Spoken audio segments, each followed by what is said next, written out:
If you talk about an exponential sequence, तो जिस तरीके से हमारे पास अर्थमेटिक सीक्वेंस के अंदर बेटा हमने एक चीज आइडेंटिफाई की थी कि हमारे पास जो कॉमन डिफरेंस होता है बिटवीन द नंबर्स वो आपके पास सेम होता है, तो हम कहते हैं वो सीक्वेंस आपके पास अर्थमेटिक है। सिमिलरली एक्सपोनेंशियल सीक्वेंस को दूसरे अल्फाज में जो है वो जियोमेट्रिक सीक्वेंस भी कहा जाता है। ठीक है, ये एक्सपोनेंशियल सीक्वेंस भी होता है और ये ज्योमेट्रिक सीक्वेंस भी होता है। दोनों तरीके से क्वेश्चन अगर पूछा जाए तो कंफ्यूज नहीं होना। ठीक है, दोनों चीजों में क्या चीज दोनों आपके पास जो सीक्वेंस है, यानी आपके पास जो सीक्वेंस है इसमें जो कॉमन होता है, इसमें जो आइडेंटिफिकेशन होती है वो क्या है? रेशियो इज कॉमन, ये ratio is same between the numbers. जिस तरीके से अर्थमेटिक के अंदर आपके पास क्या था, अर्थमेटिक के अंदर हमारे पास जो है वो डिफरेंस सेम होता था, इस तरह एक्सपोनेंशियल या ज्योमेट्रिक सीक्वेंस के अंदर रेशियो जो है वो क्या होता है? सेम होता है। अब रेशियो किस तरीके से आप फाइंड आउट करते हो? रेशियो निकालने का वही तरीका जिस तरह हम जो है वो डिफरेंस निकालते थे। डिफरेंस के अंदर हम सब्ट्रैक्ट करते थे, रेशियो में हम डिवाइड करेंगे। So second term divided by the first term must be equals to the third term divided by the second term must be equals to fourth term divided by third term, like this. ठीक है, इस तरीके से हम जो है वो check करते हैं, और अगर रेशियो मेरा तीनों में सेम आ जाता है फ्रैक्शन में, तो इसका मतलब है ये मेरे पास ज्योमेट्रिक या एक्सपोनेंशियल सीक्वेंस है।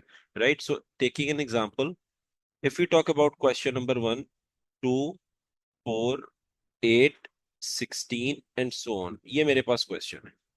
2, 4, 8, 16, ये आपके पास क्वेश्चन आ गया। अब जो टीएन का फॉर्मूला आप यूज करते हो to find out the nth term of the sequence, nth term find out करने के लिए आपने क्या काम करना है?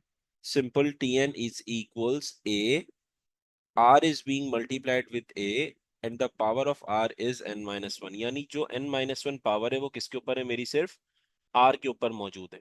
ठीक है, अब यहाँ पे ए क्या हो जाएगा आपके पास? ए हो जाएगा बेटा first term. If you talk about ratio, so it's common ratio which is same, and n is number of terms as we have discussed in the arithmetic also, कि ये नंबर ऑफ टर्म्स होती है मेरे पास या placement को, position को show कर रही होती हैं। और tn क्या होता है? tn के दो जो है वो आपके पास एब्रीवेशन है, एक nth टर्म भी कहते हैं और एक मेरे पास लास्ट टर्म भी कहा जा रहा होता है। दोनों आपके पास होता है, सही। अब फॉर एग्जांपल इस क्वेश्चन के अंदर आपसे कहता है you have to find out the nth term of the given sequence 2, 4, 8, 16। तो अब आप यहाँ पे क्या काम करोगे?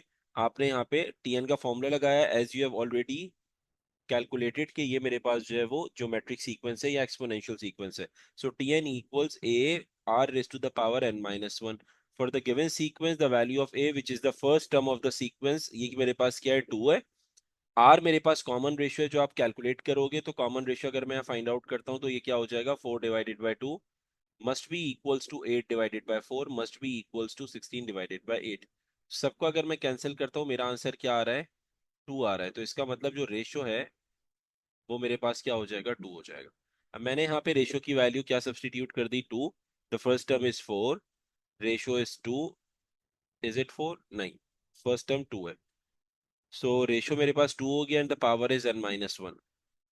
ये मेरे पास आ गया। अब नेक्स्ट स्टेप में आपने क्या काम करना है? टी एन इक्वल्स, अब यहाँ पे एक चीज आइडेंटिफाई करो, यहाँ पे इंडाइसिस अप्लाई होगा। ये मेरे पास क्या है? बेसिस दोनों क्या है? सेम है। यहाँ पे इसकी पावर 1 है और जो दूसरा है उसकी पावर n माइनस वन है। So it will be 2 power 1 plus n minus one. Minus one और प्लस वन कैंसिल हो जाएगा। सो टी एन का जो आंसर है that is 2 raise to the power n। ये मेरे पास nth टर्म जो है वो फाइंड आउट हो गई। अब जिस तरह मैंने आपको अर्थमेटिक में बताया था कि आप जो है वो वेरीफाई करते हो फॉर योर सेल्फ, इसमें एग्जामिनर की को नीड नहीं होती और आपने जो है वो इसको करके भी नहीं दिखाना। सही है, वरना ये इमेच्योरिटी शो करेगा। तो आपने सिंपल क्या करना है, यहाँ पे अपने लिए वेरीफाई करना है, छोटा सा आप जो है वो वेरीफाई कर लो on the paper using your pencil and then rub it, ताकि आपको कंफर्म हो जाए कि आपकी जो सीक्वेंस है वो सही है। सही, nth टर्म जो आई है वो सही है आपकी। n में क्या सब्सटीट्यूट करोगे? फ्रॉम वन ऑनवर्ड्स, 1, 2, 3, 4, दो तीन वैल्यू सब्सटीट्यूट करके चेक कर लो। तो अब मैं यहाँ पे अगर चेक करता हूँ, so t1 is equals 2 raise to the power 1 which will give me 2। 2 t2, the second term of the sequence is 2 raised to the power 2 which is equals 4, then t3 that means 2 raised to the power 3 which is equals 8, and so on। इस तरीके से तो आप देखो मेरे पास यहाँ पे जो है फर्स्ट थ्री टर्म्स क्या आ रही हैं? 2, 4 एंड 8। तो यहाँ पे भी देख लो मेरे पास फर्स्ट थ्री टर्म्स क्या है, 2 4 एंड 8। इसका मतलब ये है कि जो मेरी nth टर्म आई है वो सही कैलकुलेट हो गई। क्लियर? अब आप क्या करोगे बेटा इसके अंदर, सबसे पहले तो आइडेंटिफाई करो कि इज इट अ ज्योमेट्रिक या एक्सपोनेंशियल सीक्वेंस। अगर है तो सॉर्ट आउट करो, नहीं है तो इसका मतलब ये है कि फिर इसमें कोई और पैटर्न लग रहा होगा। First of all you have to identify, for this you have to find out the ratio. तो 12 divided by 4 it must be equals to 24 divided by 12। सही है। अच्छा, अब इस सीक्वेंस की अगर मैं बात करता हूं तो यहां पे मेरे पास 4 वन जा 4, 4 थ्री जा 12 आ रहा है, 12 वन जा 12, 12 टू जा 24 आ रहा है। यानी ये वाली सीक्वेंस मेरे पास जो है वो सही नहीं है, क्योंकि रेशियो मेरे पास क्या आ रहा है यहाँ पे, डिफरेंट आ रहा है। ठीक है। अब इसकी जगह पर लेट सपोज अगर मैं सीक्वेंस को थोड़ा सा चेंज करता हूं और ये जो क्वेश्चन है दिस विल रिमेन सेम, और इसको मैं रिप्लेस करता हूं क्वेश्चन को यहाँ पे, और इधर आके आपके पास क्वेश्चन आ जाता है। ये हो गया आपके पास 6 12 24 48 एंड सो ऑन। ये अब आपका क्वेश्चन 3 ले लो इसको। सही है, क्योंकि ऊपर वाले क्वेश्चन के लिए ये तो ज्योमेट्रिक मेरे पास है ही नहीं, तो इसके ऊपर तो मेरी ये कंडीशन, ये फॉर्मूला अप्लाई हो ही नहीं सकते। तो अब मेरे पास जो नेक्स्ट आया वो क्या है, 6 12 24 एंड 48। अब मैं इसका रेशियो चेक करता हूँ कि ये भी ज्योमेट्रिक है या नहीं है। सो सबसे पहले मेरे पास क्या हो जाएगा, 12 divided by 6 must be equals to 24 divide by 12 must be equals to 48 divide by 24। तो ये हो जाएगा 6 टू ज़ा 12, 12 टू ज़ा 24, 24 टू ज़ा 48। तो यहाँ पे जो रेशो आ रहा है वो मेरे पास क्या आ गया, 2 मेरे पास जो है वो रेशो आ गया, और जो कॉमन है, जो सेम है सब में, इसका मतलब ये है कि ये मेरे पास ज्योमेट्रिक या एक्सपोनेंशियल सीक्वेंस हो गई। अब आप यहाँ पे जो है ये ऊपर वाले जो पार्ट्स हैं इन दोनों को यहाँ पे सॉर्ट आउट करोगे। पहले पार्ट में कहता है you have to find out the nth term. nth term calculate करने के लिए tn is equals a R raise to the power N minus one मेरे पास आएगा। ए की वैल्यू यहाँ पे क्या है, 6 है, that is the first term of your sequence. Ratio मेरे पास 2 है, और पावर में क्या आ जाएगा, एन माइनस वन। अब क्योंकि यहाँ पे बेसिस मेरे पास सेम नहीं है, तो अब आप इसे फर्दर सिंप्लीफाई नहीं कर सकते। So this will be the nth term of your sequence. ठीक है, अब ये फर्दर सिंप्लीफाई नहीं हो सकता। ये मेरे पास पार्ट ए हो गया।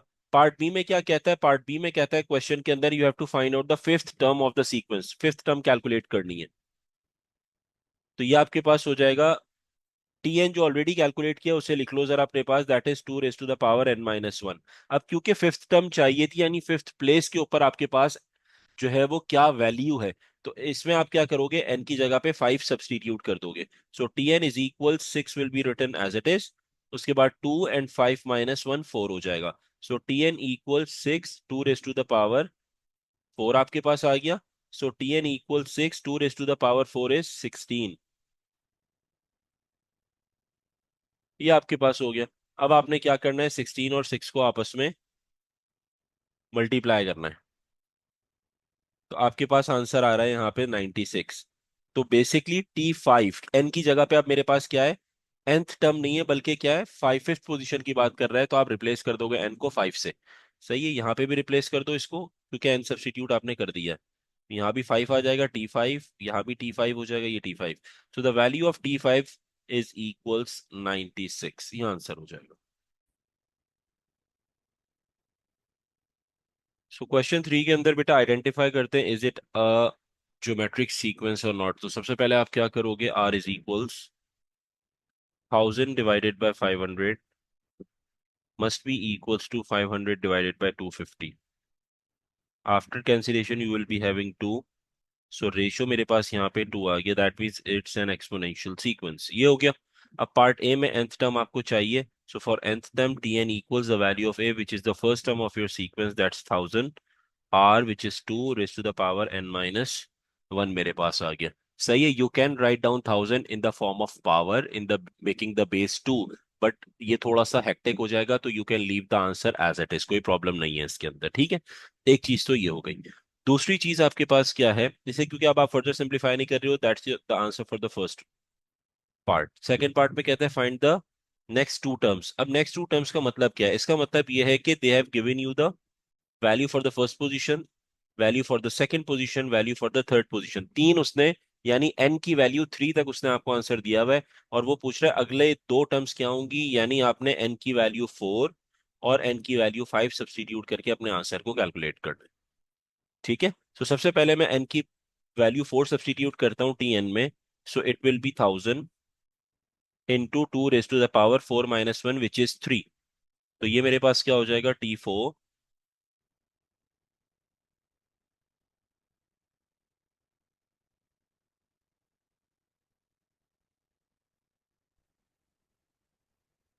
सो फॉर पार्ट ए आप क्या काम करोगे, रेशो कैलकुलेट करोगे। रेशो क्या होगा, second term divided by the first term which is equals to third term divided by the second term.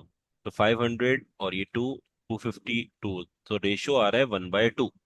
ये मेरे पास रेशो आ गया। अब आप क्या करोगे, T N equal the value of A is 1000 and the value of R that is 1/2 power n minus 1। अब इसे further simplify करने की नीड नहीं है, तो आपकी nth टर्म ऐसे ही आ गई। Right, now if you talk about part B, तो पार्ट बी के अंदर वो क्या कह रहा है, फर्स्ट सेकंड और थर्ड प्लेसमेंट की उसने वैल्यूज दे दी है। कह रहा है नेक्स्ट टू टर्म यानी n की वैल्यू 4 और 5, ये बेसिकली क्या होती है, n की वैल्यू 1 होती है, n की वैल्यू 2 होती है, या n की वैल्यू 3 है। नेक्स्ट टू टर्म्स का मतलब ये है कि वो कह रहा है n की वैल्यू 4 और n की वैल्यू 5 पे आंसर्स बता दो। तो अब आप काम क्या करोगे यहाँ पे, T4 इक्वल्स 1000 और ये हो जाएगा 1/2, 4 - 1 विल गिव मी 3। तो आप क्या करोगे, सिंपल 1000 डिवाइडेड बाय 8। तो हमारे पास जो T4 का आंसर आएगा दैट इज इक्वल्स 125। यानी फोर्थ प्लेसमेंट पे आपके पास जो वैल्यू होगी वो क्या होगी, 125 होगी। सिमिलरली T5 अगर कैलकुलेट करते हैं तो ये क्या हो जाएगा, 1000 और यहाँ आ जाएगा 1/2, 5 - 1 इज 4। तो 2 की पावर 4 क्या होता है, 16। So it's basically 1000 divided bye 16 which will give मी 62.5। और अगर मैं इसको जो है वो इन द फॉर्म ऑफ फ्रैक्शन लिखता हूँ, तो मेरा यहाँ पे आंसर आएगा 125 divided by 2। You have both the options, आप दोनों लिख सकते हो, डेसिमल में भी 62.5 या आप इसको फ्रैक्शन में भी लिख सकते हो 125 divided by 2। So these are the next two terms of the given sequence in a question.